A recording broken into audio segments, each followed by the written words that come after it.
Welcome to the 2022 McLaren 720S Spider. Now, as that name suggests, this is the convertible version of the 720S with its retractable hardtop roof. Now, you still get the same exact 4-liter twin-turbo V8 with 710 horsepower, which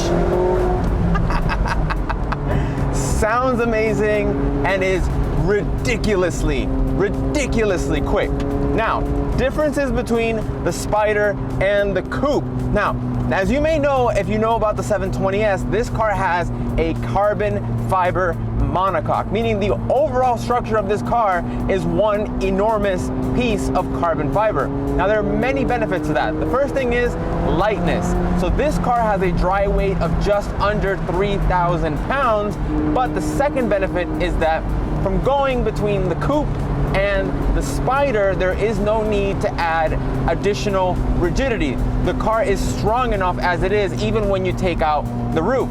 So the result is the car doesn't gain any weight from additional strengthening.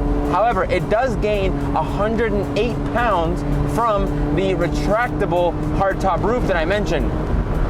I think it's a worthwhile penalty, the extra 100 pounds, because with 710 horsepower at this low of a weight, you really don't notice it when you're out and about. And you get the added benefit of the fact that you can hear that screaming V8 behind you, which I think is a very worthwhile trade-off.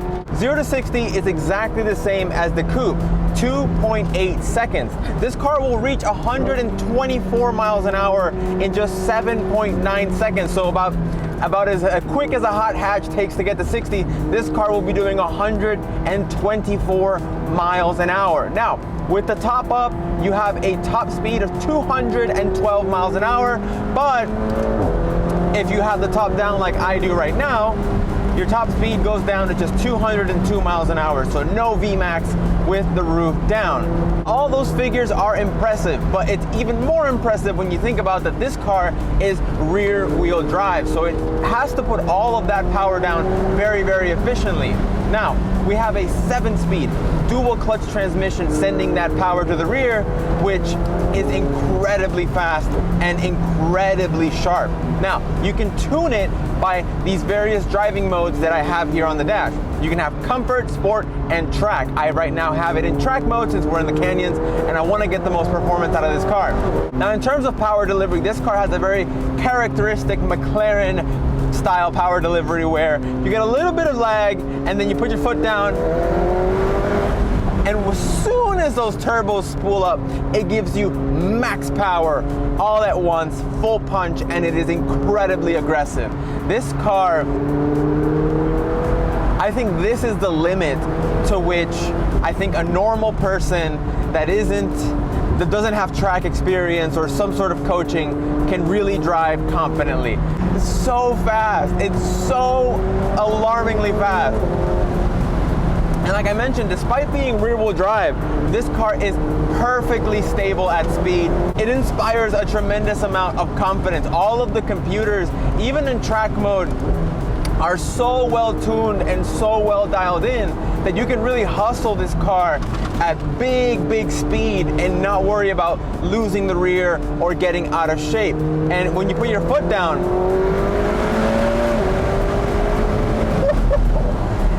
it's just traction and speed.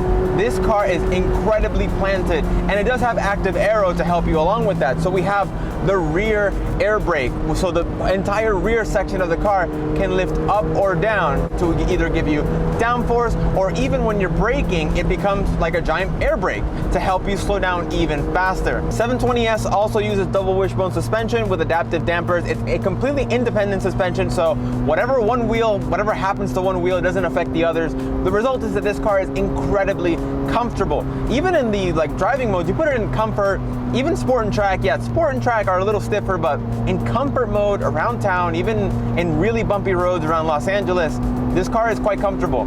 The best part about this car for me, from a driving aspect, has to be the steering. This car has hydraulic power assisted steering, but it is wonderful. It is so communicative the feel that you get from this, it is class leading. This is above its closest competitors for sure. The feel that you get from the wheel, it's quick, you have really good turn-in. The front end of this car is incredibly agile. I mean, honestly, as a thing to drive, this is really, really, really good. Now, as a thing to live with, this car is also fantastic because despite being a carbon fiber monocoque and having, you know, all these big, chunky carbon fiber bits right where you step into the car, McLaren has done a really good job of lowering the door sill, so getting in and out of this car is an absolute breeze. The interior in this car is really well appointed. The quality feels really good. I love the digital instrument cluster in front of me that is upright and sort of flat when you are in comfort, sport, in comfort mode. But if you put it in sport or track, the whole thing leans forward and gives you just the information you need. So it's very interesting, and it's actually, again, another little detail of drama and pantomime that you'd want from a supercar. Remember, this is not supposed to be kind of like a normal car. You want it to be exciting. You want it to have all of its little gimmicks and tricks, and that really only overall adds to the experience. It also needs to be said that the fact that this car has doors that go up is fantastic because, I mean, again, adding to the drama, to the supercar, you pull up somewhere in this car, you throw the door up, everyone looks at you. I mean, that's what you want. You want attention. This car is a really, really good way to get it because the doors go up. It's just, again, very dramatic, and with the wing back there moving up and down, it just looks special. From a design point of view, I don't personally believe this is the prettiest car ever made. It's less styled, more sculpted by air. I mean, everything about this car is incredibly functional. So all of the air, think of the headlights. Look at the headlights by themselves. They're essentially hollow so air can flow through them, and you have cooling elements hiding right behind them. Everything about this car is extremely functional and extremely purpose-built, and you have air ducts and intakes all around the thing. So while I personally don't think it might be the most beautiful supercar ever made, it is incredibly impressive when you look at it as a feat of engineering and how all of the sort of styling and design elements of the exterior of this car work to add to the performance aspect, and just overall how design is tied into engineering in a really, really interesting way. And to me, I think that's a worthwhile trade-off because this car prioritizes the driving experience pretty much over anything else. And I like that because when you're in here and you're driving it, this feels like nothing else. This feels like nothing else in its segment. And even cars that are much more expensive than this has more drama, more pantomime, and honestly, as a fun thing to drive, this is really up there, and you really get that sense that the design aspect, the interior, the exterior, it's all sort of really tied together. It feels very cohesive, very well put together, and very well designed. Out of all the McLarens I've ever driven, and actually other vehicles in this car segment, I'm gonna say this one is my favorite. It's been my favorite to drive, it's been my favorite to live with. It's just so well designed and thought out. Everything is right where you'd want it to be. The driving experience is as crazy as you'd want it to be. It has the pantomime outside of the car visually as you'd want it to be.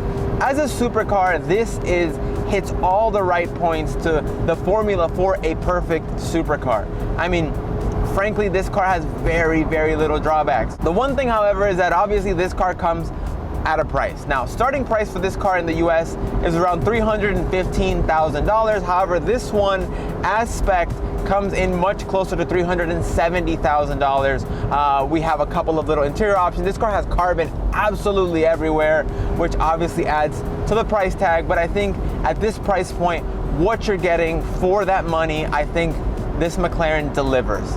That's the best way I can describe this car. Whatever this car aims to do, it delivers, and it does so in spectacular fashion. And I really like it. I really, really like this car. And with that, I want to thank you guys all so much for watching. Please make sure to like this video and subscribe to the channel. We have a ton more content coming along the pipeline. If you want to see any supercar, any new vehicle, leave it in the comment section, and we will take suggestions and try to get those cars on our schedule. And with that, thank you again so much, and I'll catch you on the next one.